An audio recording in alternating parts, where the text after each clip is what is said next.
Kannur baby memorial ഹോസ്പിറ്റലിൽ സംഘടിപ്പിച്ച tele summer con basic pediatric critical care workshop സമാപിച്ചു. നിരവധി ആരോഗ്യ പ്രവർത്തകരാണ് വർക്ക്ഷോപ്പിൽ പങ്കെടുത്തത്.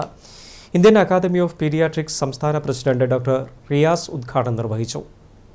കണ്ണൂർ ബേബി മെമ്മോറിയൽ ഹോസ്പിറ്റലും ഇന്ത്യൻ അക്കാദമി ഓഫ് പീഡിയാട്രിക് തലശ്ശേരിയും IAP Kerala intensive care chapter എന്നിവയുടെ സഹകരണത്തോടെയാണ് BMH ഓഡിറ്റോറിയത്തിൽ tele summer con 2025 basic pediatric critical care workshop സംഘടിപ്പിച്ചത്. ഗുരുതര ശിശുരോഗ പരിചരണത്തിൽ വൈദഗ്ധ്യം വർദ്ധിപ്പിക്കുന്നതിനാവശ്യമായ ക്ലാസുകൾ വർക്ക്ഷോപ്പിൽ നടന്നു. നിരവധി ആരോഗ്യ പ്രവർത്തകരാണ് വർക്ക്ഷോപ്പിൽ പങ്കെടുത്തത്. ഇന്ത്യൻ അക്കാദമി ഓഫ് പീഡിയാട്രിക്സ് സംസ്ഥാന പ്രസിഡന്റ് ഡോക്ടർ റിയാസ് വർക്ക്ഷോപ്പിന്റെ ഉദ്ഘാടനം നിർവഹിച്ചു. ശിശുരോഗ ചികിത്സയിൽ തുടർച്ചയായ പ്രൊഫഷണൽ വികസനം അനിവാര്യമാണെന്ന് അദ്ദേഹം പറഞ്ഞു. As Dr. Rauf was telling, for every pediatrician it is mandatory that we have an overview.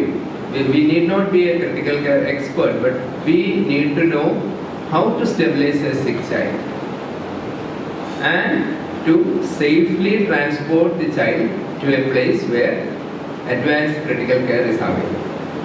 BMH pediatric intensivist doctor Abdul Rauf, സംഘാടക സമിതി chairman doctor P. Jayagopal, BMH medical advisor doctor Muhammad Abdul Nasar EK, IAP സംസ്ഥാന secretary doctor Gopi Mohan R, IAP Thalassery branch president doctor Santhosh MK, IAP Thalassery branch secretary doctor Priya തുടങ്ങിയവർ സംസാരിച്ചു. News bureau, Kannur.